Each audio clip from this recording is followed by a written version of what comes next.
Welcome to our YouTube channel Chemistry by Saad Anwar. बिस्मिल्लाहिर्रहमानिर्रहीम। अस्सलामुअलैकुम students, आज जो टॉपिक हम डिस्कस करने वाले हैं वो केमिकल काइनेटिक्स का एक बड़ा ही खूबसूरत शानदार टॉपिक सेकंड ऑर्डर रिएक्शन। आज हम सेकंड ऑर्डर रिएक्शन को डिस्कस करेंगे। सेकंड ऑर्डर रिएक्शन के दो केस हैं। There are two cases of second order reaction. फर्ज कीजिए कि हमारे पास दो सब्सटेंस हैं, दो रिएक्टेंट्स हैं। एक का नाम रिएक्टेंट ए सब्सटेंस ए, दूसरे का नाम रिएक्टेंट बी सब्सटेंस बी। ये सब्सटेंस ए जिसको हम रिएक्टेंट ए भी कह रहे हैं, ये सब्सटेंस बी जिसको हम रिएक्टेंट बी कह रहे हैं, ये आपस में रिएक्ट करते हैं और प्रोडक्ट बनता है। किस तरह कि ए सब्सटेंस ए या रिएक्टेंट ए ये रिएक्ट करता है सब्सटेंस बी या रिएक्टेंट बी के साथ और प्रोडक्ट हमारे पास बनता है। अब हमारे पास यहाँ दो केसेस हैं।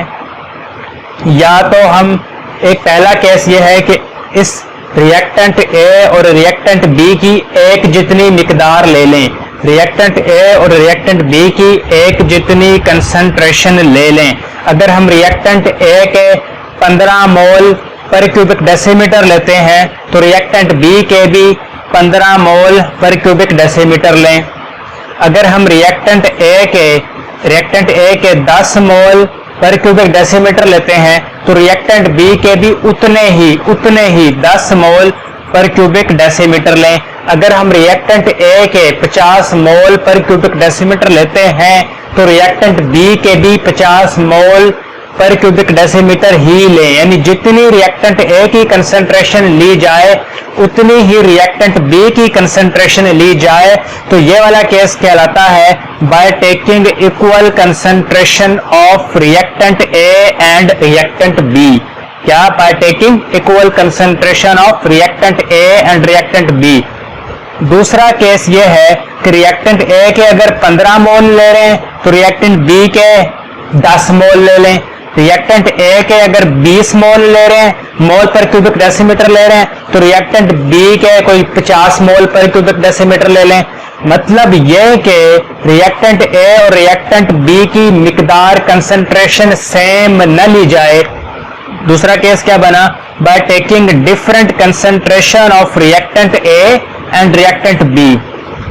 पहले हम ये वाला केस डिस्कस करते हैं by taking equal concentration of reactant A and reactant B. तो आइए ये देखें ये वाला case, second order reaction with equal concentration of reactants, यानी कि रिएक्टेंट ए और रिएक्टेंट बी के सेम कंसंट्रेशन। अगर रिएक्टेंट ए की हम 10 मोल ले रहे हैं तो रिएक्टेंट बी के भी हमने 10 मोल पर क्यूबिक डेसीमीटर ही लेने हैं। Second order reaction with equal concentration of reactants. फर्ज कीजिए कि रिएक्टेंट ए के, यहां मैं लिख देता हूं, फर्ज कीजिए कि रिएक्टेंट ए के हम लेते हैं स्मॉल ए मोल्स पर क्यूबिक डेसीमीटर, तो रिएक्टेंट बी के भी कितने लेंगे? स्मॉल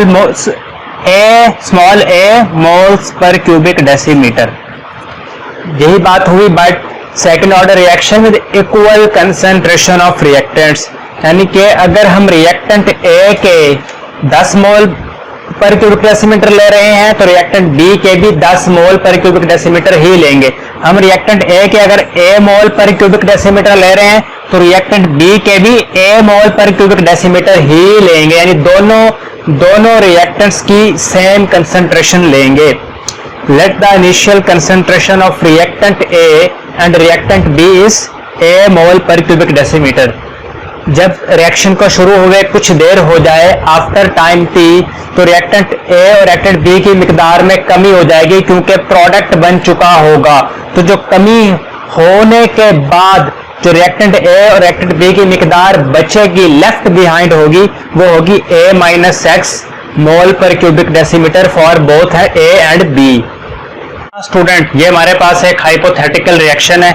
इसमें रिएक्टेंट ए के कितने हमने मोल लेने? स्मॉल ए मोल्स पर क्यूबिक डेसीमीटर। मेरा कहने का मतलब है कितनी कंसंट्रेशन लेनी है, और रिएक्टेंट बी की कितनी कंसंट्रेशन लेंगे, उतनी ही जितनी रिएक्टेंट ए की ली। रिएक्टेंट ए की हमने कितनी ली, A moles per cubic decimetre, तो रिएक्टेंट बी के भी उतने ही लेंगे, उतनी ही कंसंट्रेशन लेंगे, A moles per cubic decimetre. Confuse नहीं होना कि इसका ए है तो इसका बी क्यों नहीं। इसकी अगर रिएक्टेंट ए का हमने A moles per cubic decimetre concentration ली, तो रिएक्टेंट बी के भी ए मोल पर क्यूबिक डेसीमीटर ही लेंगे, क्योंकि ये पहला केस है जिसमें दोनों रिएक्टेंट्स की कंसंट्रेशन सेम रखी जाती है। और जब टाइम होगा 0, मतलब कि रिएक्शन शुरू ही नहीं हुआ होगा, कुछ भी नहीं हुआ होगा, टाइम 0 होगा, रिएक्शन शुरू ही नहीं हुआ होगा, तो प्रोडक्ट तो नहीं बना होगा, तो प्रोडक्ट भी 0 moles per cubic decimetre. Moles per cubic decimetre is the unit of concentration. और जब टाइम हो जाएगा हमारे पास t, यानी कि हमारे पास जब टाइम हो जाएगा t, रिएक्शन शुरू हुए 10 मिनट हो गए होंगे, या रिएक्शन शुरू हुए आधा घंटा हो गया होगा, रिएक्शन शुरू हुए कुछ टाइम हो गया होगा, तो प्रोडक्ट कुछ बन चुका होगा। जो प्रोडक्ट बन चुका होगा वो होगा x moles per cubic decimetre.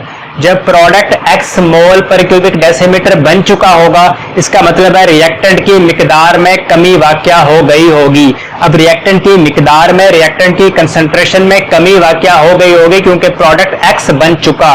जो कमी होगी वो कितनी होगी, इस पहले था at time 0 at t is equal to 0, ये था a मोल पर क्यूबिक डेसीमीटर। अब कमी क्या होगी, a minus x moles per cubic decimetre. और रिएक्टेंट बी की मिकदार में भी a minus x moles per cubic decimetre. Moles per cubic decimetre is the unit of concentration. ये प्रोडक्ट x बन चुका। ठीक हो गया स्टूडेंट। हमने लिखा कि rate of reaction at time t is directly proportional to the product of concentration of reactants at that time. यानी टाइम t पर रिएक्टेंट्स की जो मिकदार होंगी एट टाइम t पर रिएक्टेंट A की जो मिकदार होगी और रिएक्टेंट B की जो मिकदार होगी, रेट ऑफ रिएक्शन उसके डायरेक्टली प्रोपोर्शनल होगा। एट टाइम t पर रिएक्टेंट A की जो मिकदार होगी और रिएक्टेंट B की जो मिकदार होगी, बची हुई मिकदार होगी, एट टाइम t पर रेट ऑफ रिएक्शन उसके डायरेक्टली प्रोपोर्शनल होगा।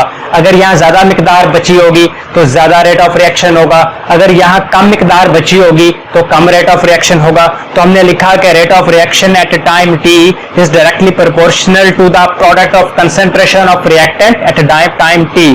तो dx by dt is rate of reaction. ये डायरेक्टली प्रोपोर्शनल किसके है, product of concentration of reactants at time t। Concentration of reactant at time t क्या है, a minus x for reactant A and also a minus x for reactant B। तो dx over dt is rate of reaction. Sign of proportionality को हम खत्म करेंगे तो sign of equality लगाएंगे और a माइनस एक्स का स्क्वायर ले लें। इसको नाम दे दें equation 1। This is called equation 1। इस इक्वेशन 1 में ये जो k है, ये k क्या है, rate constant for second order reaction.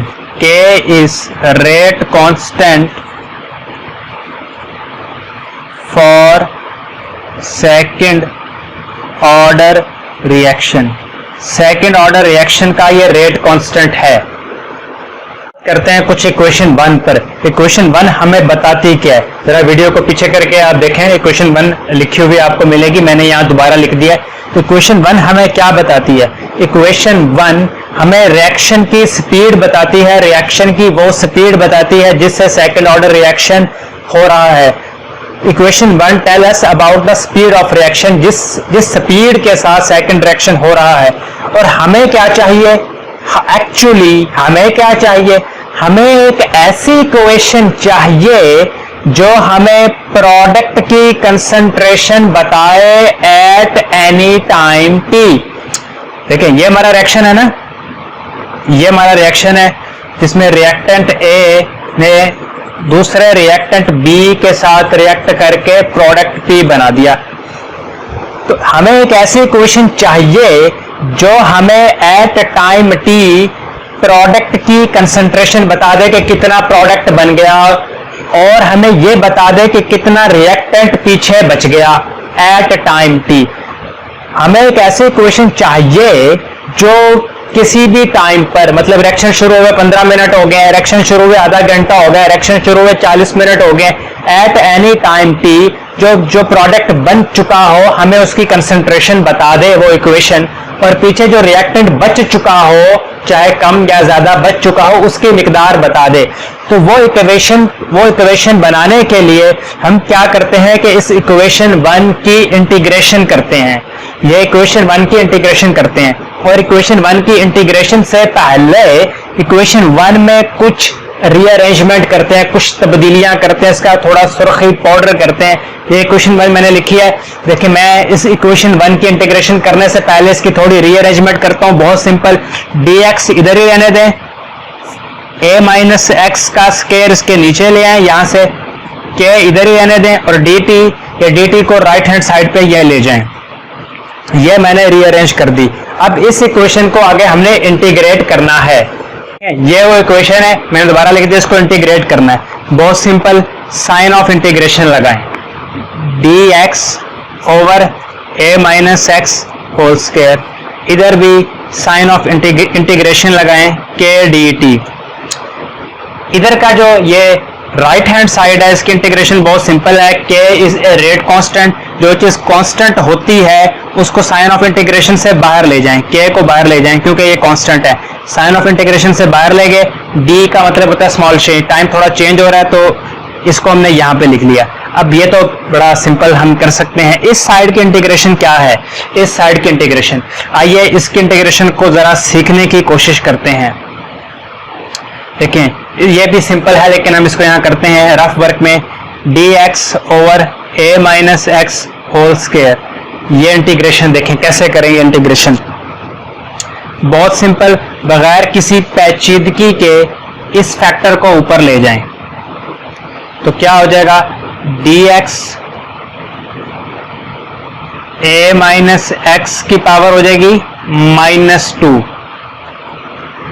जब ये ऊपर जाएगा तो a माइनस एक्स की पावर -2 हो जाएगी। हम इंटीग्रेशन कर रहे हैं, इंटीग्रेशन बहुत सिंपल, a माइनस एक्स की पावर क्या है -2, खुद से इसमें +1 ऐड कर दें, और ये जो -2 + 1 किया है, -2 + 1 किया है, इसको नीचे भी लिख दें, -2 + 1 नीचे भी लिख दें, और बगैर पावर के a माइनस एक्स यहाँ पे लिख दें a माइनस एक्स, और इसका डेरिवेटिव ले लें, इसको डिफरेंशिएट कर दें। होपफुली आपको ये समझ आ रहा है। जो भी पावर थी -2 पावर थी उसमें खुद से +1 कर दिया, फिर ये सारी पावर उठाकर -2 + 1 नीचे लिख दी, और without power a minus x का डेरिवेटिव लिख दिया। तो a माइनस एक्स इसकी पावर -2 + 1 क्या होता है -1, -2 + 1 क्या होता है -1। अब यहां से a माइनस एक्स, a चूंकि कांस्टेंट है, a क्या है कांस्टेंट, कांस्टेंट का डेरिवेटिव होता है 0, सिर्फ बचेगा -1 माइनस x, तो d over dx, minus constant है बाहर ले जाएं तो d ओवर dx, तो यहां से क्या हो जाएगा, यहां से हमें 1 आएगा यानी कि -1, इसका डेरिवेटिव क्या आया -1। इस a माइनस एक्स का डेरिवेटिव का रिजल्ट क्या आया, आपने खुद देखा कि a माइनस एक्स का डेरिवेटिव का रिजल्ट क्या आया -1, तो -1 क्या होता है +1। जिस तरह आप इसे ऊपर ले गए थे उसी तरह इसे नीचे ले आए तो क्या हो जाएगा 1 ओवर a माइनस एक्स, और पावर पहले -1 थी अब +1 हो जाएगी, +1 चूंकि हम लिखते नहीं होते। तो पता लगा कि जब हमने इसकी इंटीग्रेशन की तो हमारे पास ये रिजल्ट आया, इसकी इंटीग्रेशन से हमारे पास ये रिजल्ट आया, तो हमने ये रिजल्ट यहाँ पे लिख दिया 1 over a minus x, 1 over a minus x के ये t + c, ये इसकी इंटीग्रेशन होगी और ये इक्वेशन बन गई। इसको इक्वेशन 2 कह दें, 2 का नंबर दे दें। इस इक्वेशन 2 में c क्या है, c है constant of integration. In equation 2 C is constant of integration. C क्या है? Constant of integration. अब हमें इस कांस्टेंट ऑफ इंटीग्रेशन की वैल्यू फाइंड करनी है. इसकी वैल्यू कैसे फाइंड करते हैं? हम बाउंड्री कंडीशन अप्लाई करेंगे. In order to determine the value of integration constant C, we apply boundary condition. और बेस्ट बाउंड्री कंडीशन क्या है जो रिएक्शन के शुरू में होती है? कि जब time is equal to 0, t 0 हो, उस समय उस लम्हे प्रोडक्ट क्या होता है? 0, क्योंकि टाइम 0 का मतलब है रिएक्शन शुरू ही नहीं हुआ तो x ने हाथ बनना, x भी 0. तो ये बेस्ट बाउंड्री कंडीशन है. ये कंडीशन ये हम पुट कर देते हैं इक्वेशन 2 में. कैसे पुट करते हैं? कि t की जगह पे 0 पुट कर देते हैं और x की जगह पे 0 पुट कर देते हैं. आइए पुट करें और देखेंगे क्या बनता है. ये स्टूडेंट, जब हमने वो वैल्यू पुट कर दी, बाउंड्री कंडीशन पुट कर दी, तो हमारे पास इक्वेशन 2 की ये शेप बन गई. इसको इक्वेशन 3 कह दें. ना समझ आया तो कमेंट में जरूर पूछें. इसको इक्वेशन 3 का नाम दे दें, नंबर दे दें. अब क्या करें? Put equation 3 in equation 2. Equation 2 जरा मैं अपनी आसानी के लिए, आपकी आसानी के लिए यहां दोबारा लिख देता हूं. 1/a - x is equal to kt plus c. ये थी इक्वेशन 2. अब क्या करें? इक्वेशन 3 में जो इंटीग्रेशन कांस्टेंट की वैल्यू है, इंटीग्रेशन कांस्टेंट की जो वैल्यू है उसको इक्वेशन 2 में इस c की जगह पे पुट कर दें. तो पुट कर दें. इक्वेशन 2 क्या बन जाएगी? 1/a - x is equal to kt plus इस c की जगह पर इक्वेशन 3 में से c की वैल्यू हमने पुट कर दी. तो ये हमारे पास समझें कि फाइनल इक्वेशन हो गई. अब इस इक्वेशन को स्ट्रेट लाइन में कन्वर्ट करते हैं.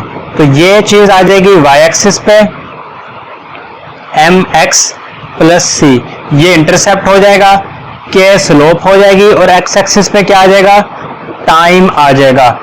अगर हम ग्राफ प्लॉट करें तो x एक्सिस पे टाइम की वैल्यूज आ जाएंगी. रिएक्शन शुरू हुए 10 मिनट हो गए, 15 मिनट, 20 मिनट, जितने मिनट आपने रिएक्शन होता रहा आपने नोट कर लिया. और y एक्सिस पे आपके पास 1/a - x की वैल्यूज आ जाएंगी. ग्राफ आएगा.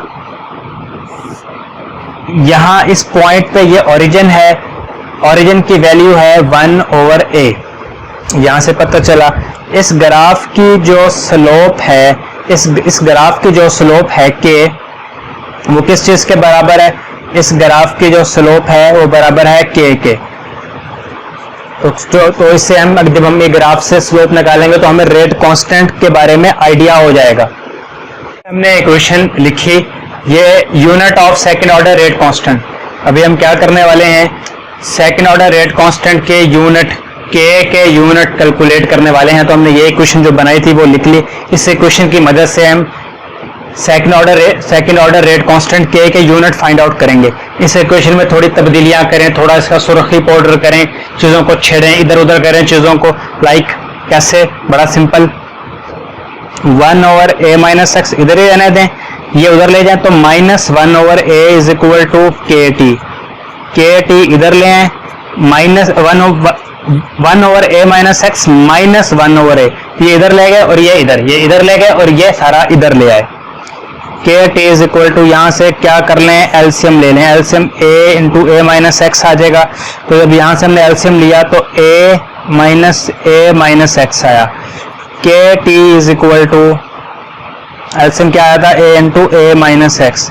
ऊपर a, ये वाला माइनस इस माइनस को क्या कर देगा? प्लस. तो यहां से कटता है, ये a इस a से कट जाएगा और यहाँ क्या बचेगा? kt is equal to x over a - x. ये बचेगा.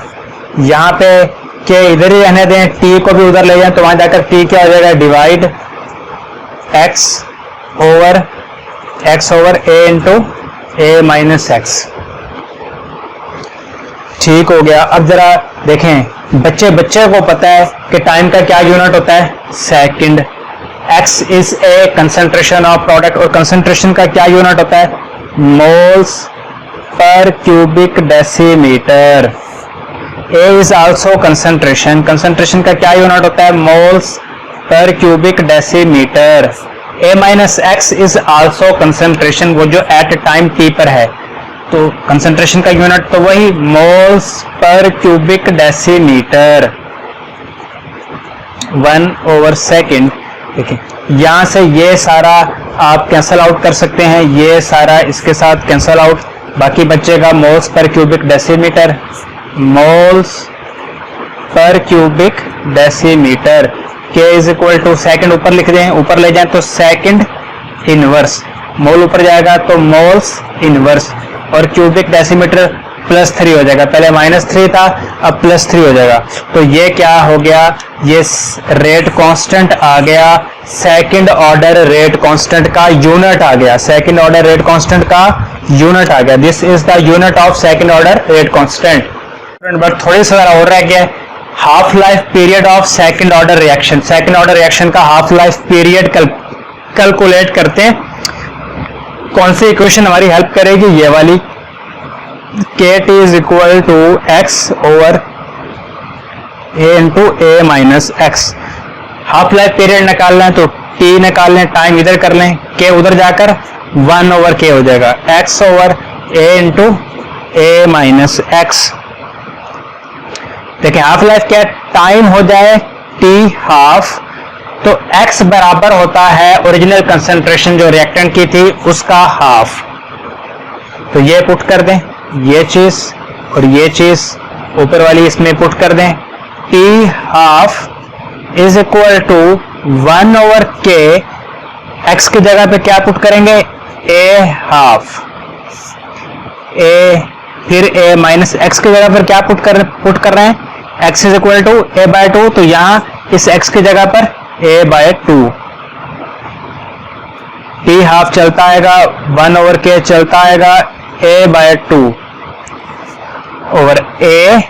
जस्ट थोड़ा सा मैथमेटिक्स, इसका जरा एलसीएम लें, इस अंदर वाली ब्रैकेट में जो चीज लिखी है उस ब्रैकेट में जो चीज लिखी है उसका जरा एलसीएम लें, तो उसका एलसीएम आ जाएगा 2, और यहां बनेगा 2A minus A T half is equal to 1/K A/2 A। 2A में से एक A निकाले, 2A में से एक A निकाले तो क्या बचता है, एक A 1A, तो यानी कि यहां बच जाएगा A/2, ये बचेगा, बिल्कुल ये बच जाएगा।